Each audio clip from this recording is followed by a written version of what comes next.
There is something that nobody ever tells men when they are growing up. Nobody sits them down and explains the difference between being liked and being respected. Nobody draws the line between a woman who enjoys your company and a woman who feels a deep pull towards you that she cannot explain and cannot control.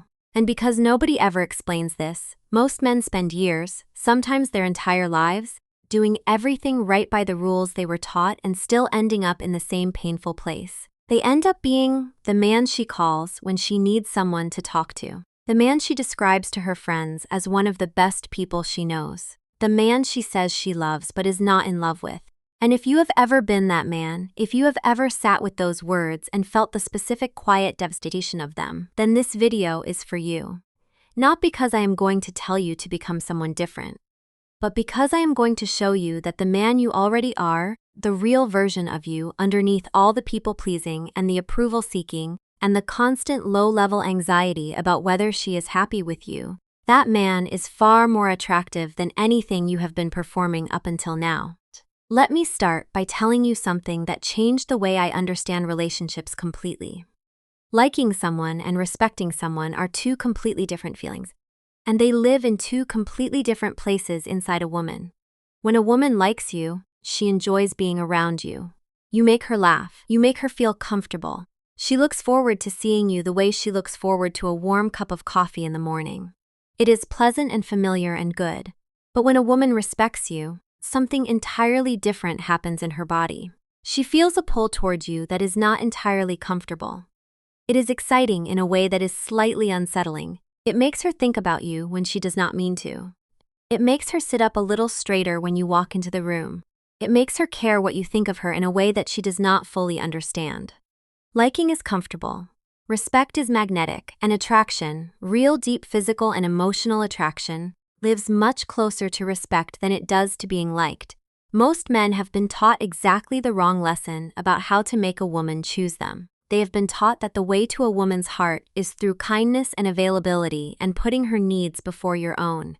And here is the painful truth about that teaching. It is not wrong exactly. Kindness matters, warmth matters, genuine care for another person matters enormously. But the way most men express these things, the constant availability, the endless agreeableness, the willingness to drop everything at a moment's notice, the slow erasure of their own opinions and preferences and needs in service of keeping her happy, this does not communicate kindness to a woman's deeper instincts. It communicates fear. And fear is not attractive. It never has been and it never will be. Not because women are cruel, but because the deepest part of a woman's psychology is looking for something specific in a man. It is looking for the signal that says this person is strong enough to be safe, strong enough to be trusted, strong enough to still be standing when the world gets difficult. And a man who abandons his own ground the moment he senses her displeasure is not sending that signal. He is sending the opposite of it. I want you to think about a specific moment. Maybe it happened to you, or maybe you watched it happen to someone you know. A man meets a woman, and he genuinely likes her. She is warm and funny and interesting, and he feels that rare thing of being genuinely excited about another person. And because he is excited, because he does not want to lose this feeling, he begins to manage it. He becomes very careful. He thinks about what she wants to hear and says that. He thinks about what she wants to do and suggests that. He makes himself smaller and softer and more agreeable with every interaction because he believes, somewhere beneath the surface of his conscious thinking, that if he takes up too much space, if he disagrees too strongly or wants something different from what she wants, she will leave. And slowly, over weeks or months, something changes. Not in her feelings about him exactly. She still likes him. She still enjoys his company. But the excitement she felt in the beginning has faded. The pull she felt when she first met him is gone. And she cannot explain why because she cannot point to anything he did wrong. He was kind. He was attentive. He was everything she thought she wanted. And yet the desire is not there anymore. And she feels guilty about that. But she also cannot manufacture something that is not there. And he is left wondering what happened. What happened is this. He confused making her comfortable with making her feel something. And those are not the same thing. Comfort is beautiful and important and absolutely necessary for a lasting relationship. But comfort alone, without the electricity of genuine respect, without the slight uncertainty of being with someone who has their own strong center, is not enough to sustain desire. It becomes the way you feel about a very beloved piece of furniture. You would be genuinely sad if it were gone, but you do not lie awake at night thinking about it. So what does respect actually look like? Not the surface version, not the politeness that people show to strangers or the deference they show to authority figures, but the specific quality of masculine self-respect that triggers genuine desire in a woman.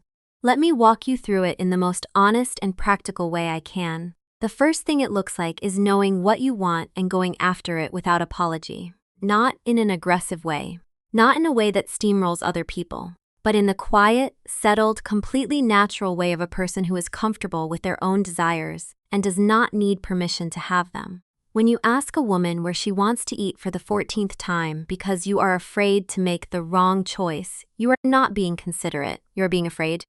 And she feels the fear even if she cannot name it. But when you say, "I know a great place," and you lead her there with genuine enthusiasm, something shifts. You have made a decision. You have taken responsibility for the experience. You have said without words that you are a man who acts rather than a man who waits for permission. And that is deeply, quietly, powerfully attractive. The second thing it looks like is having opinions that are genuinely your own. Not opinions designed to impress her or to match what she seems to believe, but real honest opinions that come from the person you actually are. This sounds so simple, and yet it is one of the rarest things in dating because most men have learned, through years of social conditioning, to read the room and adjust accordingly. They sense what she thinks, and they subtly align their position with hers. And while this feels safe, while it eliminates the risk of disagreement, it also eliminates something essential. It eliminates the experience of actually encountering you. When you agree with everything, she is not meeting you. She is meeting a reflection of herself, and a reflection cannot generate the specific friction that makes desire possible. Real desire requires two distinct people. It requires the experience of genuinely encountering someone who is not you, someone who sees things differently, someone who will push back on an idea because they actually disagree with it. That friction, that sense of two real people with real differences genuinely connecting, is where chemistry lives. The third thing is the ability to disappoint her without falling apart.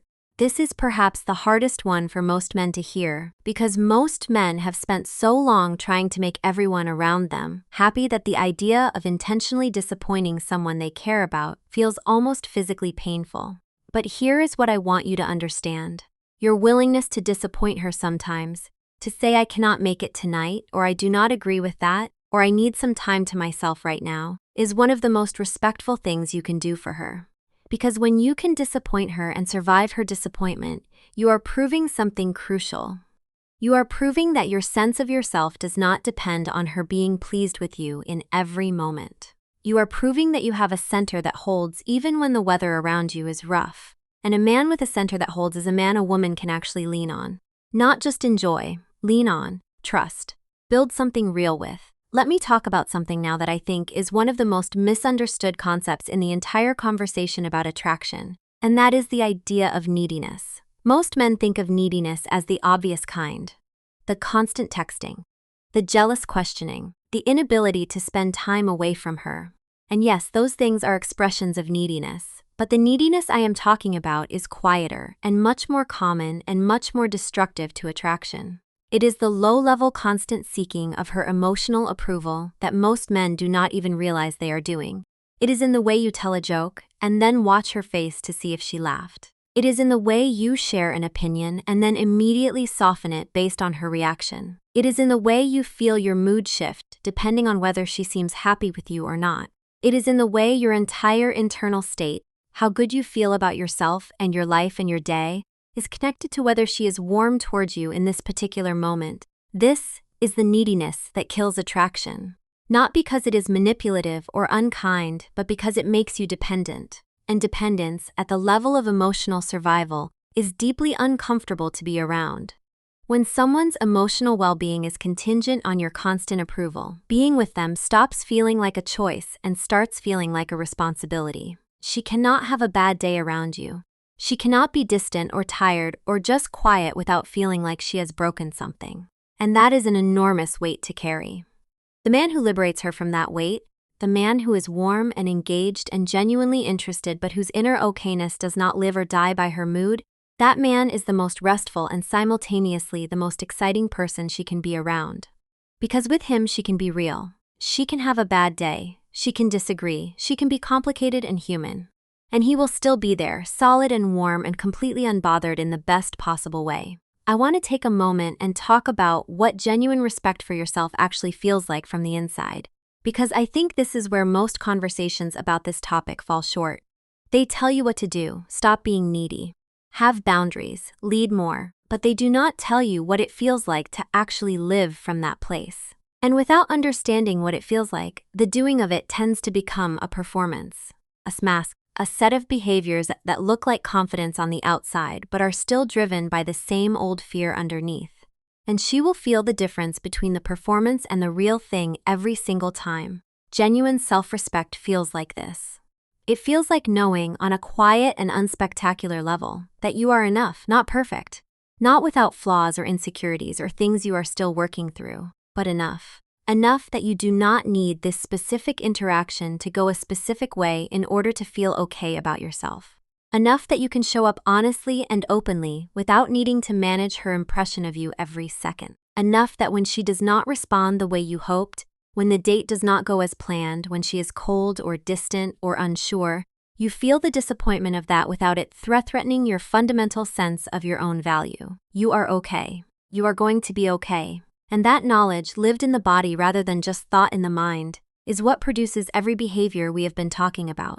The decisiveness, the opinions, the ability to disappoint without falling apart, the stillness, the warmth without neediness. All of it flows from this one place, the place of genuinely, quietly, unspectacularly knowing that you are enough. And here is the beautiful paradox at the heart of all of this. The moment you genuinely stop needing her to see your value, she will see it. Not because you have played a game or executed a strategy, but because the energy of a man who knows his own worth is genuinely, unmistakably different from the energy of a man who is hoping to be found worthy. You can feel the difference when you walk into a room. You can feel the difference in a handshake. You can feel the difference in the way someone holds your gaze. And she can feel it too, right down to the level of her nervous system. Right down to the place where conscious thought has no access. The place where her body simply responds to yours because yours is communicating something ancient and clear and true. Now I want to talk about something that is directly connected to respect. And that is the idea of having a life that matters to you. Not a life that looks impressive on paper. Not a life that is designed to make other people admire you. But a life that genuinely, personally, deeply matters to you. A life that you would be living with full energy and engagement even if no woman ever saw it.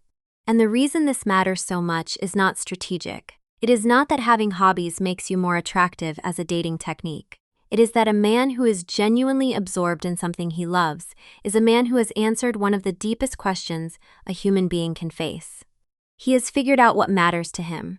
He has found something worth getting up for in the morning. And that clarity of purpose, that quiet conviction that life is genuinely worth showing up for, radiates from a person in a way that is almost impossible to fake and almost impossible to ignore. When you are with a woman and you have this quality, when she knows that your world is full and rich and meaningful in ways that have nothing to do with her, something shifts in how she experiences you. She stops being the thing that fills your emptiness. She stops being the cure for your loneliness. She stops being the source of your happiness. And instead, she becomes something much more beautiful and much more sustainable. She becomes someone you have genuinely chosen. Someone you have made room for in a life that was already full. Someone whose presence adds something to a man who was already whole. And being chosen by a whole man, a man who wants you but does not need you, a man who has made space for you in a life he loves, is one of the most powerful and intoxicating feelings a woman can experience. Let us talk about the specific moment that respect either builds or collapses in a woman's perception of a man. Because it is not the grand gestures that determine this. It is not the expensive dates or the impressive stories or the carefully crafted compliments. The moment that determines whether she respects you or merely likes you is always small. It is the moment where you have a choice between saying what you genuinely think and saying what you think she wants to hear. It is the moment where you have a choice between doing what you plan to do and dropping everything because she called. It is the moment where you have a choice between holding your ground in a disagreement or softening your position to make the tension go away. These small moments happen dozens of times in every relationship. And every time you choose yourself, every time you choose your own honest truth over her temporary comfort, you build a small deposit of respect in her nervous system. And every time you abandon yourself for her approval, you make a small withdrawal from that same account. Most men do not realize how quickly the account empties. They think one big romantic gesture will balance out months of self-abandonment. But it does not work that way. Respect is built in tiny increments and it is lost in tiny increments. And the direction of those tiny choices over days and weeks and months determines whether she experiences you as a man she desires or a man she merely enjoys. I want to say something now that I think is important and that most people in this space do not say enough. Becoming this man, becoming the man who knows his worth and lives from that knowledge, is not a project with a finish line. It is not something you achieve and then have forever. It is a daily practice. A daily choice to show up honestly. A daily choice to value your own opinion. A daily choice to let her disappointment be her experience rather than your emergency. A daily choice to invest in the life that matters to you even when it would be easier to invest all your energy in managing her emotions. Some days this will feel natural and easy and completely right. Other days it will feel almost impossibly hard because you are human, because you care about the people in your life, because the desire to be liked, to be approved of, to be seen as good and kind and acceptable is one of the most deeply human desires there is. You are not broken for having it. You are simply being asked to hold it more lightly. To want her approval the way you want sunshine, not the way you need oxygen. And I want to leave you with this. The deepest and most real version of what I have been describing today is not a dating strategy. It is not a set of behaviors to perform in order to get a specific outcome with a specific woman. It is a way of living, a way of being in relationship with yourself that is honest and dignified and full. When you live this way, when you genuinely know your own value and invest in your own life and show up with honesty rather than performance, the relationships that come into your life are different, not just the romantic ones. All of them, because people can feel when they are in the presence of someone who is real, someone who is not managing them or performing for them or needing something from them in order to feel okay. Someone who is simply, fully, warmly, honestly there. And that quality of genuine presence, that quality of a man who is complete in himself and chooses connection from that completeness rather than from emptiness, is the rarest and most beautiful thing one human being can offer another. That is the real reason she respects him but only likes you. Not because he is colder or less kind or less caring, but because he is more himself, more honest, more whole. And the moment you choose yourself in that same way, the moment you decide that your own honest truth is worth more than her temporary comfort, everything changes. Not because you have learned a technique, but because you have become someone worth choosing. And she will feel that. Before you even say a word, she will feel it. In the way you walk into the room, in the way you hold her gaze without needing her to look away first, in the way you laugh at something that is genuinely funny and stay quiet when there is nothing worth saying. She will feel it in your stillness, in your warmth, in the quiet, unshakable certainty of a man who knows exactly who he is and has decided that who he is more than enough. And that feeling, that specific feeling of being in the presence of a man who truly knows his own worth, is one that no woman who has ever experienced it has been able to forget.